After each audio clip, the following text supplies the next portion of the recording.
Достар, сіздермен Алмагүл. Бүгін сіздермен үй жағдайында осындай дәмді медовик жасайтын боламыз. Алдыменен осылай ерітілген сары майымыздың үстінен осылайша шекерімізді саламыз және оның үстінен бір ас қасық пищевая содамызды салатын боламыз. Пищевая содамызды салып, оны салғаннан кейін әселімізді салып араластыратын боламыз. Міне әселіміз. Менде осындай кішкентай ғана үйде бал бар екен, осыдан жасадым. Осы әселімізді, яғни балымызды салғаннан кейін жақсылап отқа қойып, тостағымызды отқа қойып, осылайша жақсылап қасықтың көмегімен араластыратын боламыз, достар. Жақсылап жаймен көпіре бастайды, түсіне ене бастайды. Кішкене қоңырлау түске енгенше жақсылап осылай жақсылап араластырып алатын боламыз. Осылай венчиктің көмегімен араластырыңыздар, достар, өте жақсы араласатын болады, достар. Егерде ондай болмаса, қасықтың көмегімен де араластырсаңыздар болады. Дәл осылай венчиктің көмегімен араластырып, міне осындай көпіршіктер пайда болғаннан кейін біраз уақытқа астын өшіріп қоятын боламыз.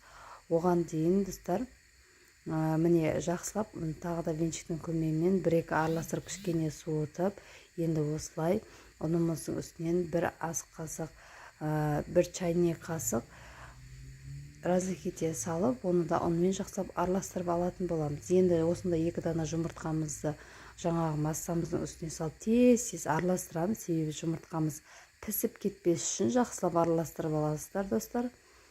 Міне жақсылап араластырғаннан соң барлығын бір кепке етіп, мынандай ұнымызды сала отырып, жақсылап венчиктің көмегімен басында жақсылап араластырып алатын боламыз, достар. Сосын қолымыздың көмегімен араластыратын боламыз. Қамыр илейтін боламыз кішкене. Достар, менің инста парақшама да тіркеліп қойды, ұмытпаңыздар. Ол жерде де жаңа рецепттермен бөлісетін боламын. Міндетті түрде тіркеліп алыңыздар. Міне дәл осылай ұнымыздың барлығын салып, енді қолымыздың көмегімен жақсылап әдемі жұмсақ қамыр илейтін боламыз, достар. Міне қамырымыз біздің дәл осындай болып шығады.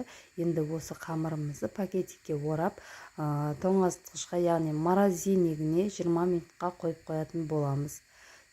Енді біз крем дайындауға кірісетін боламыз. Алдымен осылай 1 литр сүтімізді осылай тостағымызға құйып, оның үстінен осылайша шекерімізді салатын боламыз, достар.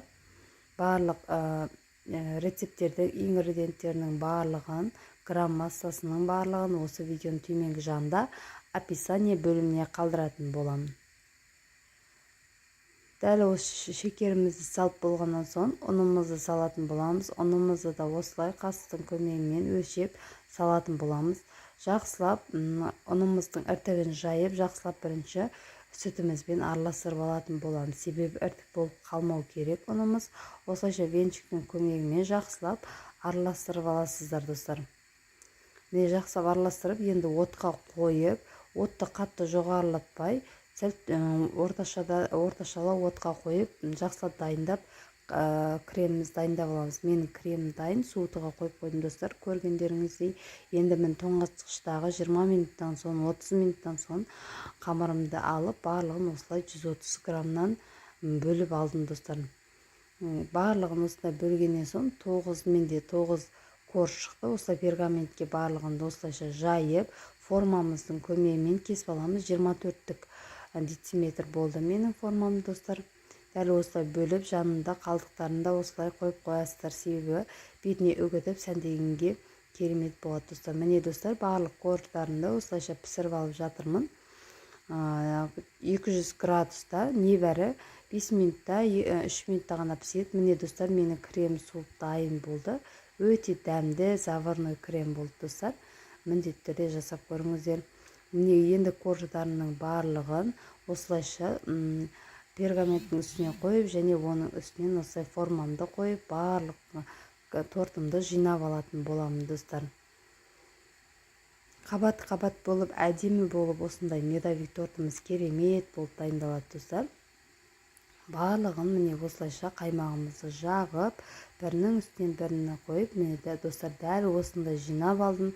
Сыртынан торт формамды алып, енді осындай қорждарынан қалған барлық қалдықтарын осылайша езгілеп тортымды сәндеуге кірістім достар. Дәл осылай етіп барлығын сәндеп жан-жақтарына үгітіп бәрін себіп аласыздар достар. Өте дәмді болып шығады, керемет. Міндетті түрде жасап көруге кеңес беремін достар. Егер де менің каналыма тіркелмеген болсаңыз, менің каналыма тіркеліп қойыңыздар достар. Алдымен менің арнама подписация жасап, қоңырша белгісін басып, видеом ұнаған болса лайк, комментария жазып қойды ұмытпаңыздар достар. Сіздермен бірге болған Алмагүл.